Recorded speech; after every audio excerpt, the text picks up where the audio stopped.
चलो स्टार्ट करें। तो आज हम लोग क्या करने वाले हैं, तुम लोग का सिलेबस का one of the important chapter, हाँ, प्रोग्रेशन। यहाँ से क्वेश्चन हर साल बनता है। तो तुम लोग बोल रहे थे सर इजी चैप्टर कराओ चाहे हार्ड कराओ, जो भी कराओ, मैं इजी हार्ड भूल जाऊँ, ठीक है। मैं इम्पोर्टेंट, सबसे इम्पोर्टेंट में से एक चैप्टर करा रहा हूँ, ठीक है। अरिथमेटिक प्रोग्रेशन चैप्टर से क्वेश्चन रहेगा ही रहेगा। कभी आज तक ऐसा हुआ नहीं कि प्रोग्रेशन सिलेबस में है और इससे क्वेश्चन नहीं बना। तो 6-7 मार्क्स तुम लोग कवर करके रख के बनेगा। हाँ, अभी प्रोग्रेशन का मतलब क्या होता है? प्रोग्रेशन का मतलब होता है सीरीज, ठीक है। सीरीज या फिर तुम बोल सकते हो सीक्वेंस, बोल सकते हो सीरीज या सीक्वेंस। तो मैं अभी सीरीज लिख रहा हूं, एक सीरीज लिख रहा हूं। देख, मैंने लिखा 2 4 6 8 10 12 14। कुछ पैटर्न दिखा? कुछ पैटर्न दिखा सबको? क्या पैटर्न दिख रहा है? सब 2 से डिवाइड हो रहा है। गलत पैटर्न पकड़ा, इवन है। चलो एक और लिखता हूं, तब जाके सही जवाब होगा। सपोज मैंने लिखा 5 3 1 -1 -3 -5 -7 डॉट डॉट डॉट। सबका डिफरेंस सेम है। अच्छा, इससे बेस्ट जवाब ये होता कि सर सब सेम वैल्यू से इंक्रीज कर रहा है, सेम वैल्यू से डिक्रीज कर रहा है, या फिर बोल सकते हैं सबका डिफरेंस सेम है, मतलब इक्वली इंक्रीमेंट हो रहा है और इक्वली डिक्रीमेंट हो रहा है। बोलो सही बोला मैंने? ठीक। अच्छा, एक और सीरीज लिखता हूं। एक सीरीज है ना, एक सीरीज सीक्वेंस चल रहा है, मतलब एक ही पैटर्न में जब कोई नंबर्स आगे बढ़े या पीछे आए तो उसको क्या बोलेंगे हम लोग? प्रोग्रेशन या सीरीज बोलेंगे या सीक्वेंस बोलेंगे, ठीक। एक और लिखता हूं, जैसे मैं लिख रहा हूं 2 लिखा, 4 लिखा, 8 लिखा, 16 लिखा, 32 लिखा, 64 लिखा। कुछ पैटर्न समझ में आया? देखोगे, इंटू 2 हो रहा है, इंटू 2 हो रहा है, इंटू 2 हो रहा है, इंटू 2 हो रहा है, मतलब डबल होते जा रहा है। बोलो सही बात है। और यहाँ पे क्या हो रहा है? +2 +2 +2 +2 +2। यहाँ पे क्या हो रहा है? -2 -2 -2 -2 -2 -2। Is that clear? अच्छा, एक और मैं लिख रहा हूँ। सपोज मैंने लिखा सपोज मैंने लिखा 81 27, मैंने लिखा 9, मैंने लिखा 3, मैंने लिखा 1, मैंने लिखा 1/3 dot dot dot dot dot. क्या हो रहा है पता है? सब मल्टीप्लाई हो रहा है किससे? 1/3 से। सब किससे मल्टीप्लाई हो रहा है? 1/3 से। 81 को 1/3 से मल्टीप्लाई कर 27 आएगा। 27 को 1/3 से मल्टीप्लाई कर 9 आएगा। मतलब या फिर बोल सकते हो सर 81 को 3 से डिवाइड कर दो 27 आएगा। 27 को 3 से डिवाइड करो 9 आएगा। 9 को 3 से डिवाइड करो। तो देखो दोनों में क्या खास बात है यहां पे ना, ठीक है, क्या हो रहा है? इंक्रीमेंट और डिक्रीमेंट हो रहा है। कैसे? सेम वैल्यू से। सही बात है। और यहां पे क्या हो रहा है? यहां भी increment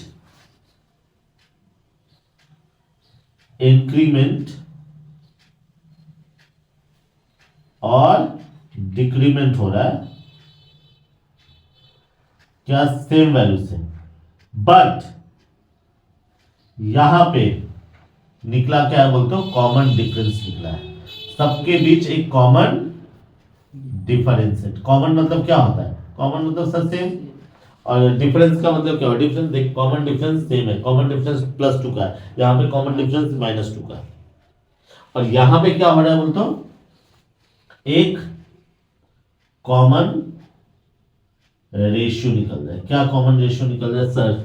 multiplied by 2 multiplied by 2 multiplied by 2 multiplied by 2 multiplied by 2 divided by 3 divided by 3 divided by 3 divided by 3 divided by 3। पक्की बात है। यहाँ +2 +2 +2 +2 +2 -2 -2 -2 -2 -2। तो अगर सीरीज ये जो है ये सीरीज है, अगर इस टाइप का जो सीरीज होता है उसको प्रोग्रेशन बोलेंगे। तो ये वाला है जहां पे इंक्रीमेंट कॉमन डिफरेंस के ऊपर चलता है, इसको बोलते हैं हम लोग अरिथमेटिक प्रोग्रेशन, अरिथमेटिक प्रोग्रेशन। सबसे पहले क्वेश्चन में तुमको समझना पड़ेगा कि कौन सा प्रोग्रेशन है, और जो कॉमन रेशियो पे चलता है जो सीरीज, उसको क्या बोलेंगे, जियोमेट्रिक प्रोग्रेशन। जो जियोमेट्रिक्स ना, जियोमेट्रिक प्रोग्रेशन, इसको शॉर्ट में हम लोग बोलेंगे एपी, इसको शॉर्ट में हम लोग बोलेंगे जीपी। Is that clear? तो सीरीज का मतलब क्या हो गया, एक ही पैटर्न में बढ़ेगा या घटेगा, ठीक, एक ही पैटर्न में बढ़ेगा घटेगा, और अगर मान लो सेम कॉमन डिफरेंस आया तो उसको बोलेंगे ये एपी है, एपी सीरीज है, और अगर कॉमन रेशियो निकला तो क्या होगा, जीपी सीरीज होगा। Is that clear?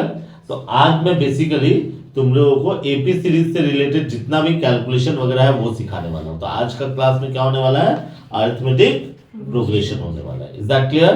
तो इसको पहले कॉपी कर लो।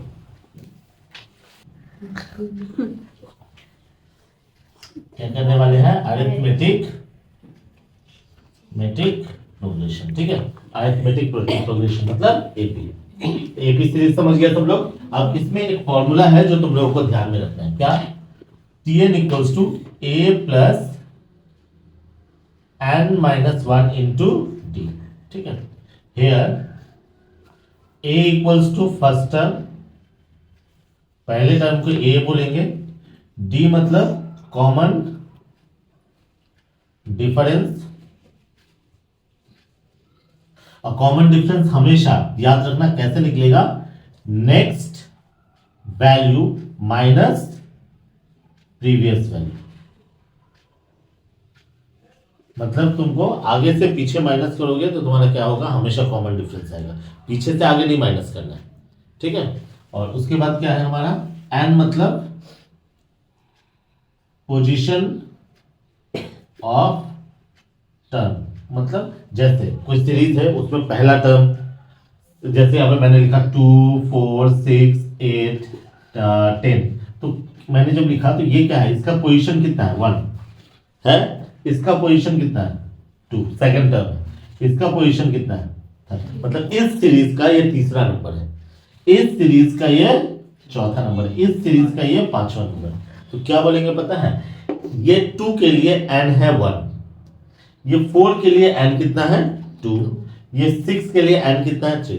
n की आप रिप्रेजेंट करता है कोई भी नंबर का पोजीशन, अपना सीरीज में कितना नंबर पे वो आता है। Is that clear?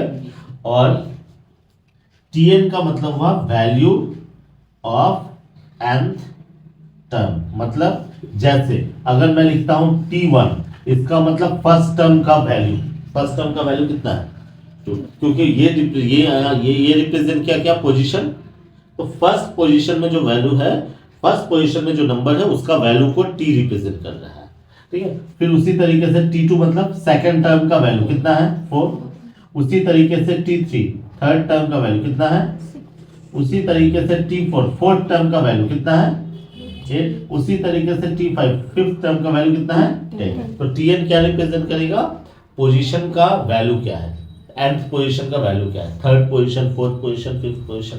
Is that clear? अब ये फॉर्मूला के ऊपर मैं कुछ क्वेश्चंस कराता हूं ताकि तू लोग को समझ में आए कि सर एपी में करना क्या है। जैसे मैं एक क्वेश्चन लिख रहा हूं, ये मैं मिटा देता हूं, एक क्वेश्चन लिख रहा हूं और उस क्वेश्चन को दिखाने की कोशिश करता हूं। क्वेश्चन में लिखा हुआ है 1 number, for the AP 3, -3, -9, -15, dot dot dot, बोला है फाइंड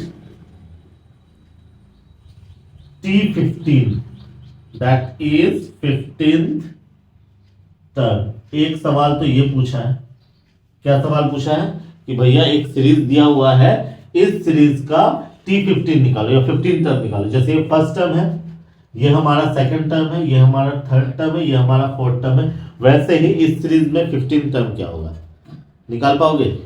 अगर मैं बिना फॉर्मूला को बोलूं तो सर हाथ पे जोर जार के थोड़ा बहुत कर भी पाएंगे, लेकिन अगर 15 की जगह क्या बोल दे, 100 टर्म बोल दे तो नॉट पॉसिबल। तो क्वेश्चन क्या है समझे, एक सीरीज दिया हुआ है, बोला है इसका 15वां टर्म कौन सा है, और बी नंबर में एक और सवाल पूछा गया है, क्या is -111 a term of this AP.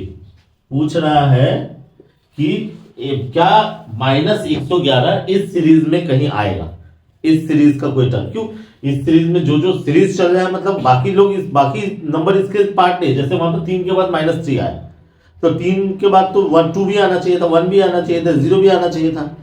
क्या हम लोगों ने उसको यहां पे लिखा है? नहीं, क्योंकि वो इस सीरीज का पार्ट नहीं। क्वेश्चन समझ में आया? एक एपी सीरीज दिया है और 2 सवाल पूछ रहा है। एक सवाल पूछ रहा है कि 15वां टर्म कौन सा होगा, और दूसरा सवाल क्या पूछ रहा है कि क्या -111 इस सीरीज का पार्ट है। हमारी बात समझ में आ रही है? क्या करोगे? सॉल्यूशन।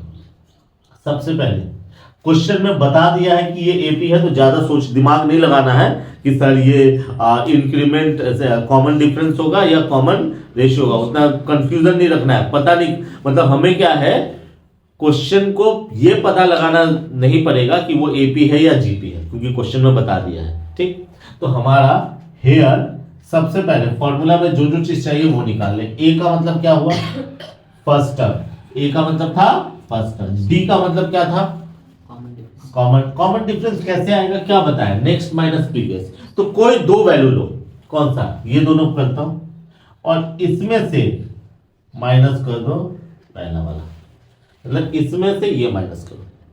तुम अगर चाहोगे इसमें से ये अगर माइनस करोगे तो भी सेम आएगा रिजल्ट। हमारी बात समझ में आ रही है? तो कितना होगा? -3 आया कितना? -6। ये किसका वैल्यू निकल गया? ठीक। अब ए नंबर में आते हैं। ए नंबर में क्या पूछा है? T15 पूछ रहा है। T15 मतलब पोजीशन क्या है? पोजीशन है 15 नंबर। तो हमारा n कितना हो गया? 15। n कितना हो गया? 15। तो सिंस Tn इक्वल्स टू क्या होता है formula? a plus n minus 1 into D. तो देयरफॉर T15 इसका वैल्यू क्या होगा? सर सिंपल सा कहानी है, जहां जहां n होगा वहां पे वैल्यू डालेंगे 15, और बाकी जगह जो वैल्यू है वो डाल देंगे। यही तो कहानी है। तो हमारा a का वैल्यू कितना है? देखो तो क्वेश्चन में 3 प्लस n का वैल्यू क्या है? 15 माइनस 1 इंटू डी का वैल्यू क्या है?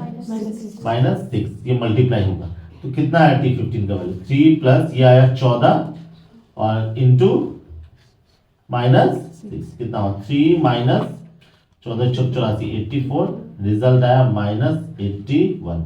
मतलब T15 का वैल्यू कितना होगा?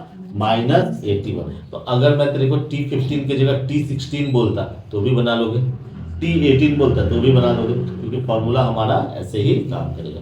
पहला क्वेश्चन का जवाब समझ में आया सबको? अब दूसरा सवाल का जवाब। बी नंबर में क्या बोल रहा है? बी नंबर में बोल रहा है कि क्या -111 इस टर्म का, इस सीरीज का पार्ट है, टर्म है।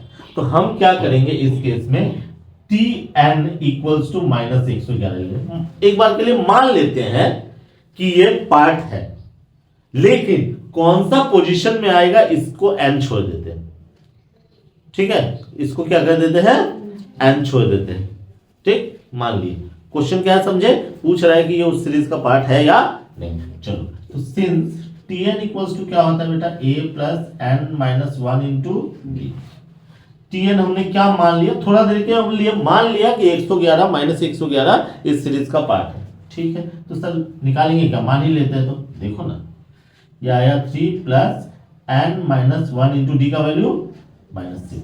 अच्छा, और -111 और -3, ये 3 को मैं इधर ले आया। हाँ, कितना बचेगा? ये मल्टीप्लाई करेंगे इससे, -6 से n को मल्टीप्लाई करेंगे तो -6n होगा, और -6 से -1 को करेंगे तो +6 होगा। अच्छा, ये कितना है? -114 हो गया हुआ, और ये 6 को मैं इधर ले आओ, -6n बोलो होगा। और क्या करेंगे? नॉर्मल मैथमेटिक्स चल जाएगा बेटा। 120 इक्वल्स टू -6n। अच्छा, ये कट जाएगा, करेगा तो देयरफॉर n इक्वल्स टू क्या लिख सकते हैं? 120/6 लिख सकते हैं। कितना आया? 20। कितना आया? 20। इसका मतलब n का वैल्यू 20 निकला। मतलब अगर हम ये मान लेते हैं कि ये किसी न किसी जगह पे आएगा तो n कितना निकल जाए? 20। मतलब इस सीरीज का 20वां टर्म 111 माइनस 111 होगा। अब बोलोगे सर फिर पता कैसे पता चलता कि सर ये इस सीरीज का पार्ट नहीं है।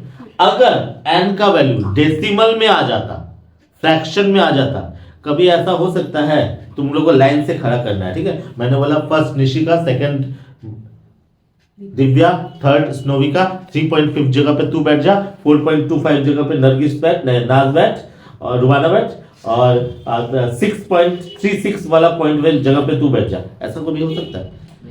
फर्स्ट प्लेस में तू बैठ, सेकंड प्लेस में तू बैठ, थर्ड प्लेस में तू बैठ, फोर्थ में, फिफ्थ में, सिक्स्थ में, सेवंथ में, ऐसे बोलूंगा ना। कभी बोलूंगा कि मिस्टर लतीफ वो जाकर तू बैठ जा, 9.5 नंबर सीट पे बैठ जा?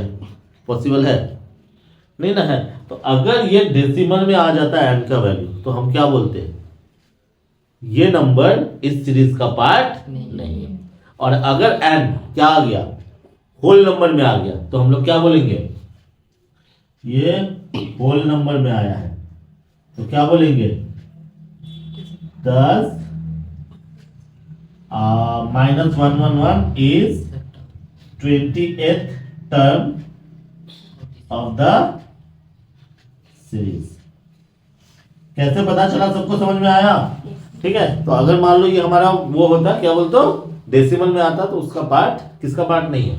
सीरीज का पार्ट नहीं है। समझ में आया? एक बार अच्छा से बोल, समझ आया? चलो तो क्या करें, ये 2 नंबर क्या दिया हुआ है, गिवन T10 इक्वल्स टू कितना दिया है, 23, T32 कितना दिया हुआ है, 67, और क्या निकालने बोला है, T20 इक्वल्स टू निकालने बोला है। तो सिंस T10 इक्वल्स टू क्या करोगे, 23 लिए, T10 को क्या लिख सकते हो तुम लोग, a plus n minus 1 into D equals to क्या लिखोगे, 23। बोलो सही है। और इसको क्या करोगे, a plus 9d equals to क्या होगा, 23। देयरफॉर a इक्वल्स टू क्या होगा, 23 माइनस 9d। यहां तक कोई कंफ्यूजन है किसी को? ठीक। अच्छा, हमने क्या बोला था, हमें a और d दोनों का वैल्यू निकालना पड़ेगा। अगेन दूसरा करेंगे तो क्या निकलेगा, हमारा क्या दिया हुआ है, T32 इक्वल्स टू 67 दिया हुआ है। इसको क्या बोलेंगे हम लोग, a plus 32 minus 1 into D equals to क्या, 67। और a का वैल्यू हम लोग क्या कर सकते हैं, a का वैल्यू ये पुट कर सकते हैं, कितना होगा, 23 माइनस 9d प्लस ये कितना आएगा, 31d इक्वल्स टू 67। बोलो सही है। हमने बाय मिस्टेक यहाँ पे माइनस डाल दिया था, ठीक है। ये क्लरिकल एरर है, कहीं भी किसी से भी हो सकता है। अच्छा, इसका रिजल्ट क्या निकला, 23 माइनस नहीं प्लस 22d इक्वल्स टू कितना, 67, और 22d इक्वल्स टू कितना निकला, 67 माइनस 23, और 22d इक्वल्स टू क्या निकला, 44। देयरफॉर d इक्वल्स टू कितना हुआ, 44 बाई 22 आया कितना, 2। कॉमन डिफरेंस हमारा आ गया कितना, 2। पक्की बात है। चल अब क्या करेंगे, putting the value of d equals to 2 in equation, which equation, 1 में डाले। तो 1 क्या है हमारा, a equals to 23 minus 9 into 2 कितना होगा, 23 माइनस 18 कितना आया, 5। a का वैल्यू आ गया। अब हम लोग निकाल सकते हैं ये वाला figure. Therefore T20 equals to क्या बोलेंगे, a plus 20 minus 1 into D. बोलो यही फॉर्मूला है ना हम लोग का। अब 20 क्यों आ रहा है, क्योंकि n का वैल्यू 20 है। अब कितना होगा, a का वैल्यू 5 प्लस 19 इंटू डी का वैल्यू कितना, 2 आया कितना, 5 plus 38 equals to 43। That's your answer. बोल समझ में आया सबको? तो ये इसमें क्या था, हमारा 2 टर्म का वैल्यू दिया हुआ था, सीरीज नहीं दिया हुआ था, और तुझे क्या करना था, एक और टर्म का वैल्यू निकालना था। Is that clear? सबको क्लियर है? एक बार क्लियर है तो एक बार अच्छे से हाँ बोल। चल पक्की बात। चल आगे बढ़ते हैं। अब तीसरा एग्जांपल में क्या बोला हुआ है, insert 4 am between 2 and 22। am का मतलब होता है, देखो कोई भी सीरीज का फर्स्ट नंबर और लास्ट नंबर के बीच में जो जो नंबर होंगे वो सारे नंबर को am बोलेंगे, ठीक। तो यहां पे कितना am बोल रहा है, तो इसका मतलब क्वेश्चन क्या है हमारा, क्वेश्चन है 2 डैश डैश डैश डैश 4 ठो, और यहां क्या करेंगे 12। क्वेश्चन में ये फिल इन द ब्लैंक्स करने के लिए बोल जाते हैं। बोल रहा है कि भैया 2 और 12 के बीच कितने AM हो सकते हैं ये बताओ। 4 AM जो होंगे वो 4 AM का वैल्यू बताओ। तो वो तेरे को AM बोल दिया है, मतलब वो AP से रिलेटेड है। GM होता तो GP से रिलेटेड होता। तो 4 AM बोला है, इसलिए 4 हम लोग ब्लैंक कर लेंगे। अब क्वेश्चन देख क्या हो गया। हेयर A इक्वल्स टू 2 है, बोलो सही बात है, A 2 है, और 1 ये फर्स्ट टर्म है, ये सेकंड टर्म, ये थर्ड टर्म, ये फोर्थ टर्म, ये फिफ्थ टर्म, मतलब ये हो गया तेरा T2, T3, T4, T5, और ये कितना हो गया T6 इक्वल्स टू 12। मतलब क्वेश्चन ऐसा आ गया, given A equals to 2, T6 equals to 12, find T2, T3, T4, T5। Is that clear? अब सीधी सी बात है, फिर से वही कहानी करते हैं। Since T6 equals to 12, T6 को हम लोग क्या बोल सकते हैं? T6 को बोल सकते हैं sir A plus 6 minus 1 into D equals to 12, और A का वैल्यू कितना है अभी 2 प्लस 5D इक्वल्स टू 12, और 5D इक्वल्स टू 12 माइनस 2, और 5D equals to 10, therefore D equals to कितना 10 बाई 5 इक्वल्स टू कितना 2। हमारा D का वैल्यू आ गया। हमारे पास A का वैल्यू भी है, हमारे पास D का वैल्यू भी है। अब क्या निकालना है बेटा? देयरफॉर T2 मतलब पहला वाला AM क्या होगा formula? A plus 2 minus 1 into D। बोलो ठीक बोला मैं? कितना होगा? A कितना है 2 प्लस 1 इंटू 2, क्योंकि 2 माइनस 1 1 हो गया। कितना आएगा आंसर? ये 2 आएगा, ये 2 आएगा, आंसर कितना आएगा 4। मतलब फर्स्ट AM का वैल्यू कितना निकला 4। ठीक है, अच्छा फिर क्या पूछा है? T3 पूछ रहा है। T3 का क्या होगा? A plus 3 minus 1 into D। Okay, कितना होगा 2 प्लस 2 इंटू 2। कैसे? ये वैल्यू आया 2 और D का वैल्यू कितना है 2। कितने होंगे 2 प्लस 4 इक्वल्स टू 6। उसी तरीके से T4 कितना होगा बेटा? A plus 4 minus 1 into D। कितना होगा? A का वैल्यू कितना है 2 प्लस यहां पे कितना आएगा? ये आएगा 3, और D का वैल्यू कितना है 2। कितना होगा 2 प्लस 6 आया कितना 8। और लास्ट वाला मतलब T5 क्या होगा? A plus 5 minus 1 into D equals to 2 plus 4 into 2 आया कितना 2 प्लस 8 इक्वल्स टू 10। ये पोर्शन हो गया तेरा आंसर। तो जितने AM बोलेंगे उतने हमको ब्लैंक छोड़ने हैं और उसके बाद सम्स बनाने हैं। तो मेरे ख्याल से कुछ समझ आया होगा समझ में। अब इसके अकॉर्डिंग हम लोग काम स्टार्ट करेंगे, प्रैक्टिस स्टार्ट करेंगे। Is that clear? तो इसको अच्छे से तुम लोग कॉपी कर लो।